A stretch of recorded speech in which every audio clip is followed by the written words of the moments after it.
Shalom saudara. Hai, apa kabar? Saudara pasti diberkati, amin.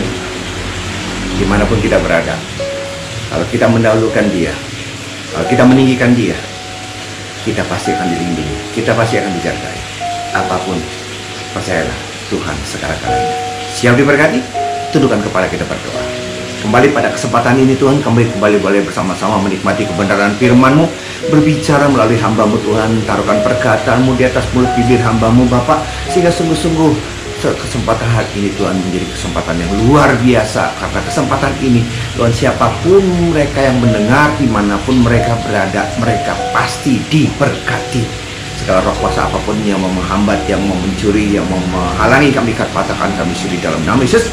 Kami izinkan roh Allah Roh Kudus bekerja dengan bebas. Pakai hamba-Mu Tuhan, pakai sarana ini Bapak, nyatakan kemuliaan-Mu. Semua yang siap diberkati sama-sama katakan amin.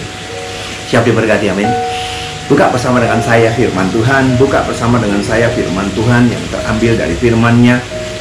1 Petrus 5 ayat 6, 1 Petrus 5 ayat 6 sampai dengan 11. 1 Petrus 5 ayat 6 sampai dengan 11.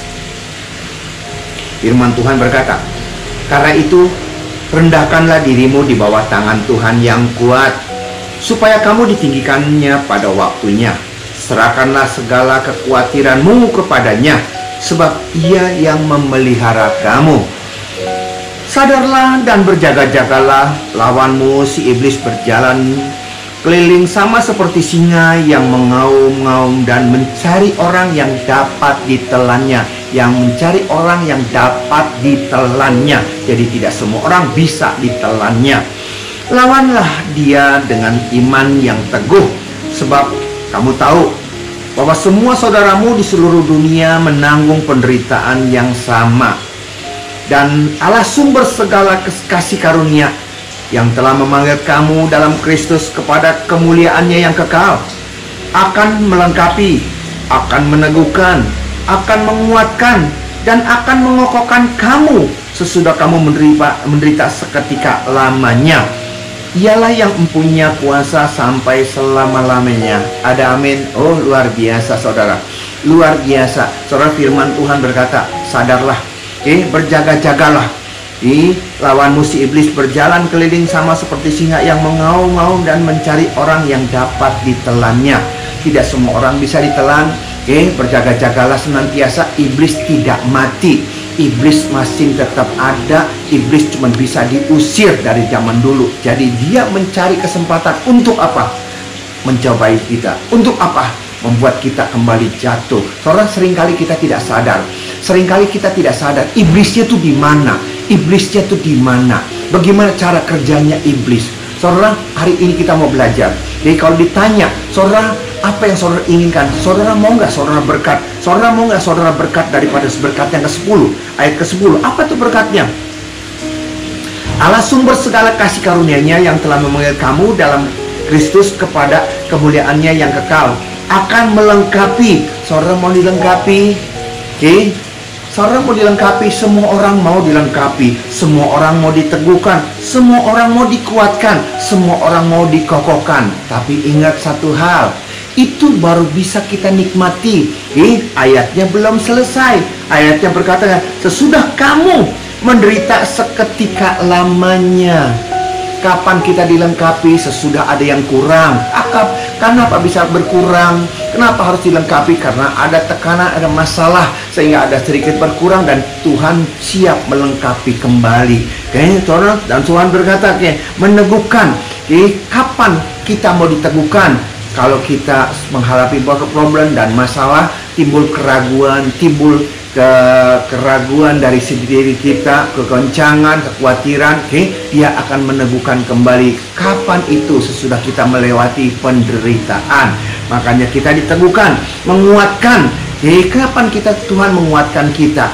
Tidak mungkin kita dikuatkan kalau memang kita tidak punya masalah. Dia menguatkan kita kalau kita sudah lagi dalam keadaan lemah. Kenapa kita lemah? Karena kita mengalami tekanan, karena kita mengalami penderitaan. Saudara, dan Tuhan akan mengokohkan kita. Kapan kita dikokohkan? Saudara, Dia akan mengokohkan kita kembali.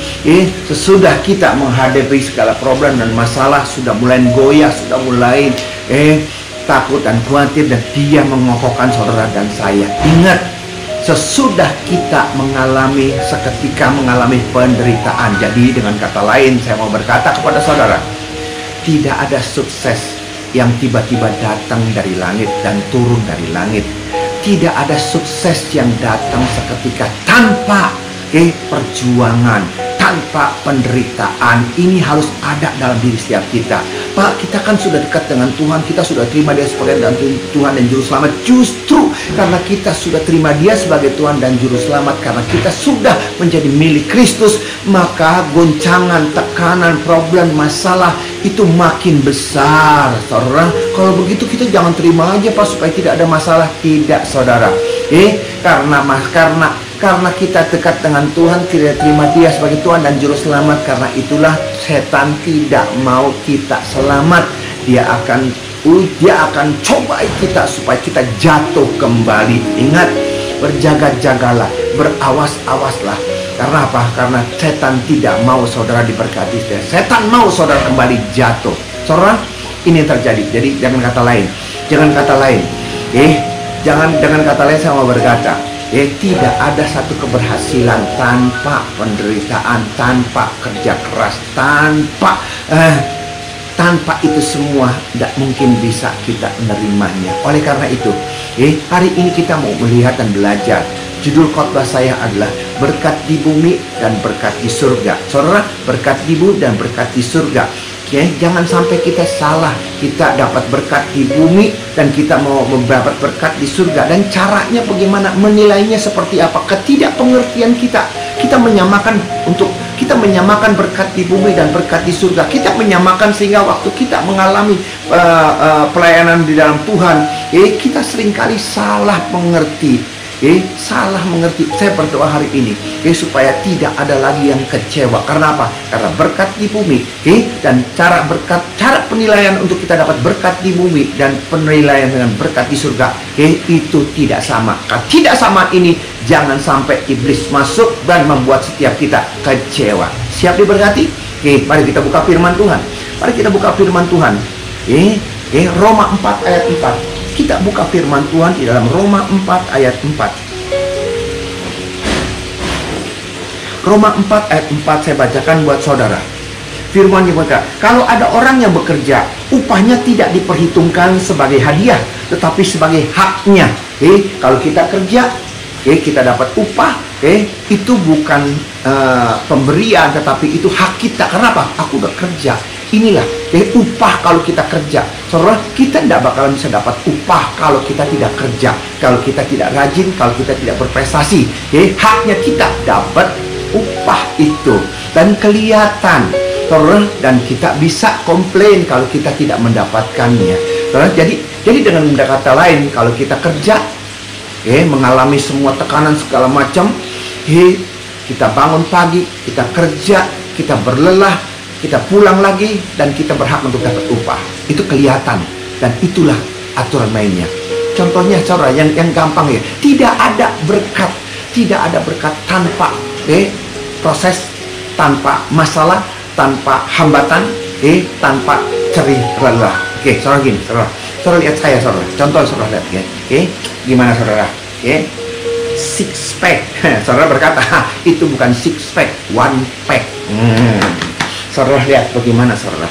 Yes, luar biasa. Saudara berkata, model seperti itu, baru punya badan seperti itu, belum seperti Adire gitu kan, yang otot-ototnya seperti baru seperti itu. Apa yang dibanggakannya? Saudara, maaf, untuk bisa seperti ini saja saudara, menderitanya bukan main saudara.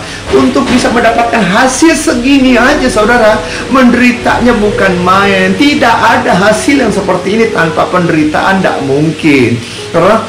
Ini yang saya alami saudara. Begitu kita pengen makan, kita punya satu moto di dalam rumah tangga. Kita punya satu moto. Istri saya juga kan udah sering kali berbicara seperti ini. Apa motonya? Dia berkata gini, kita berkata gini, jangan makan sebelum lapar, stop makan sebelum kenyang. Saya ulang, kita makan sebelum lapar. Jangan begitu lapar baru kita makan, itu akibatnya. Dan stop makan Oke, sebelum kenyang. Oke, itu untuk ngontrol, jangan kelebihan. Saudara, itu yang terjadi. Tapi saudara, untuk seperti ini saja saudara, susahnya bukan main.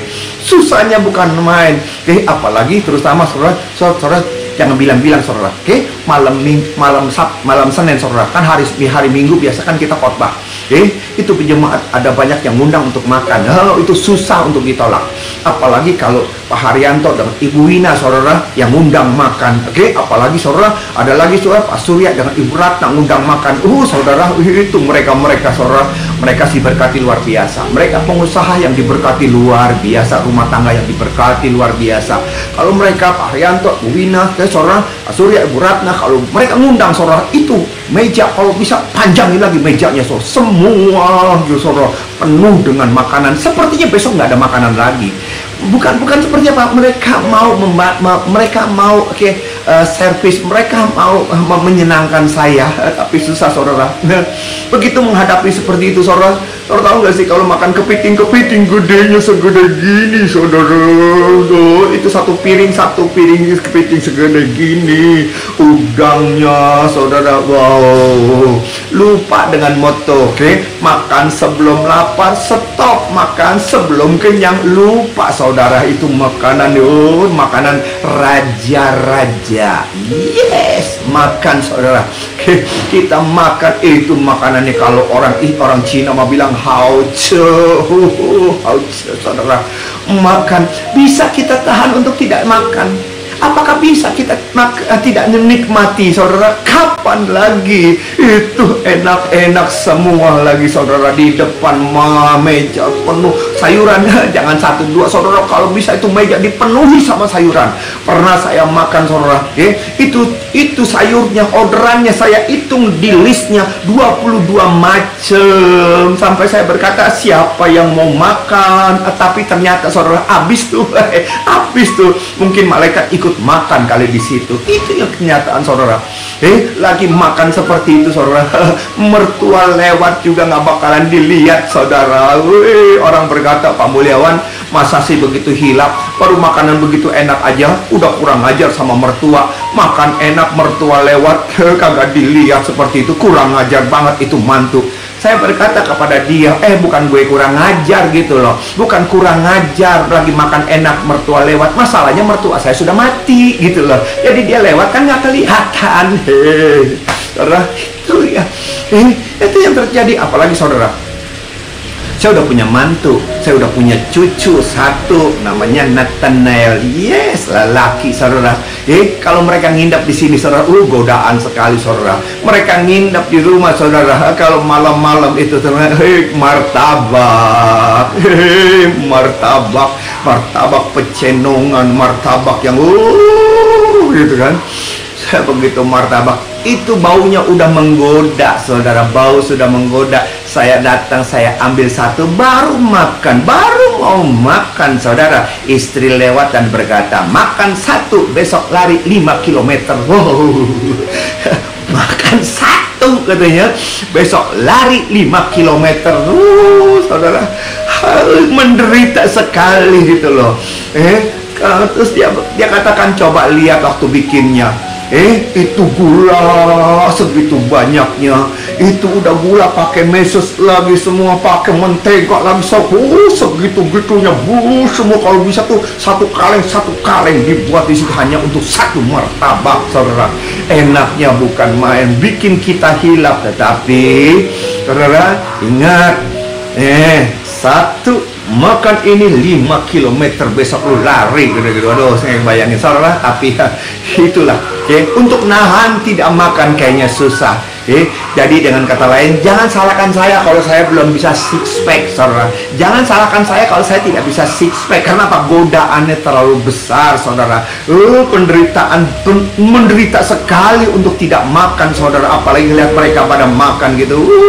Rasanya kalau bisa itu satu loyang gue habisin semuanya. Itu yang terjadi. Jadi dengan kata lain, untuk bisa mendapatkan badan seperti ini, keadaan seperti ini, itu nggak bisa dengan sendirinya kita makan sembarangan, bertindak sembarangan, tidur sembarangan, semaunya kita. Saudara, kita harus ngontrol. Itu penderitaan luar biasa. Itu penderitaan luar biasa. Dan kelihatan nyata sekali. Saudara, kita bisa lihat dan nyata. Itu berkat-berkat kita kerja keras, kita dapat uang, kita berlelah, kita ngeliat, itu kelihatan nyata. Dan penilaiannya kita bisa nilai semua dan kita bisa lihat. Itu beda, itu berkat di dunia. Bagaimana dengan berkat yang di surga? Bagaimana dengan berkat yang di surga? Kita lihat firman Tuhan, coba kita lihat. Satu Raja-Raja, saudara, 1 Raja-Raja 19 ayat 4. 1 Raja-Raja 19 ayat 4. 1 Raja-Raja 19 ayat 4. Firman-Nya berkata, tetapi ia sendiri masuk ke padang gurun seharian perjalanan jauhnya. Siapa nih? Elia.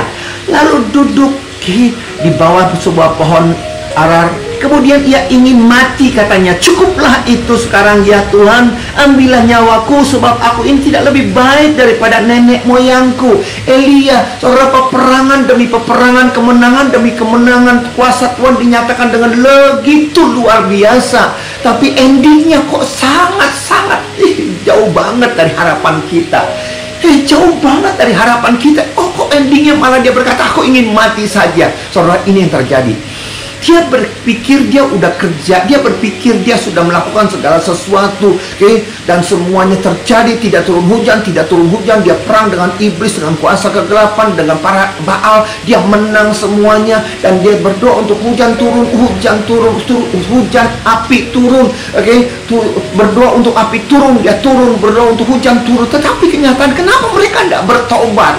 Dia berpikir kerjanya sia-sia. Dia berpikir usahanya, kerjanya, segala sesuatunya itu tidak berhasil. Saudara, ini yang saya katakan.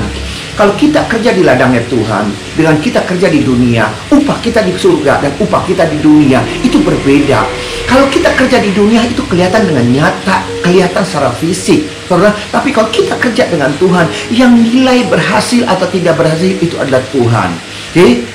Yang mengupah kita juga bukan upah dunia. Upah kita tuh upah daripada Tuhan. Bagaimana caranya? Tuhan sendiri yang tahu.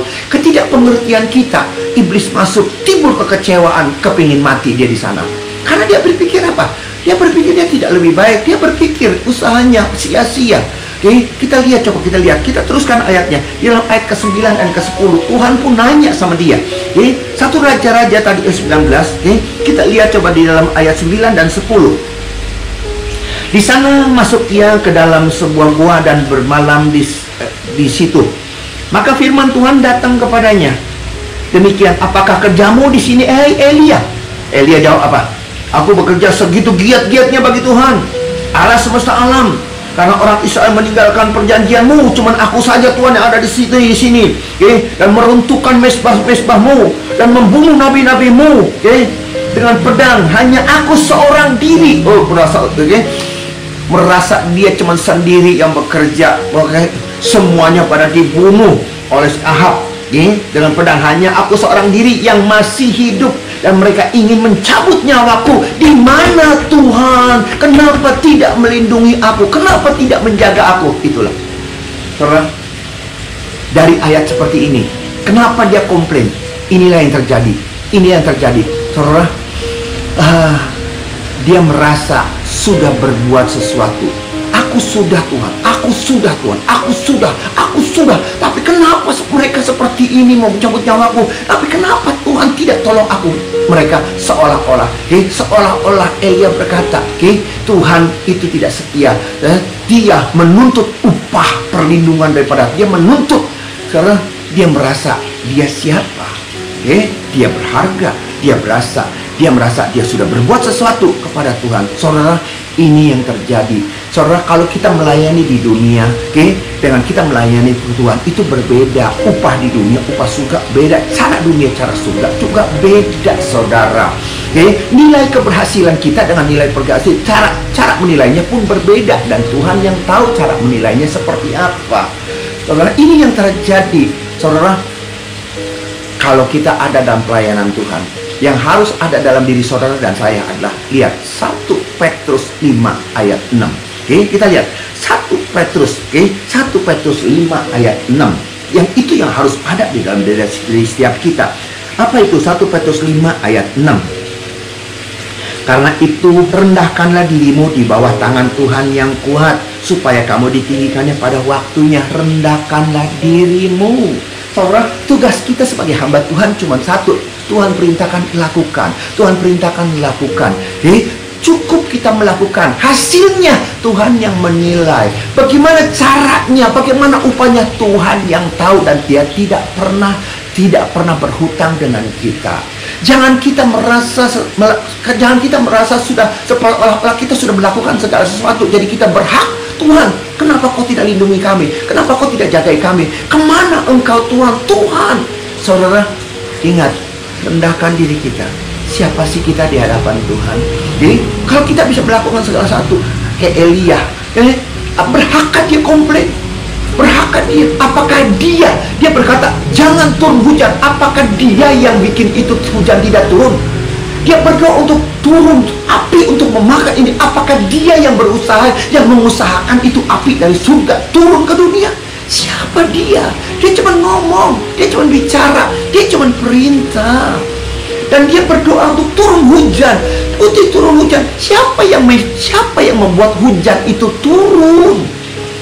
Kita tuh cuma kurir. Kita cuma hamba. Lakukan bagianmu. Kita cuma memerintahkan seperti itu. Seperti apa yang Dia perintahkan. Tuhan jawab atau tidak jawab, itu terserah Tuhan. Hasilnya seperti apa, itu terserah Tuhan. Kita cuma bisa melakukan bagian kita. Jangan sampai kita tertipu dalam tipu muslihat iblis. Karena hal seperti ini membuat kita jadi kecewa. Kita masuk ke jebakan iblis. Kita keluar dari pasukan anugerah. Seperti Elia, dia berkata, aku ingin mati saja. Saudara, ingat Yesaya 49 ayat 4. Ya, Yesaya 49 ayat 4, saudara.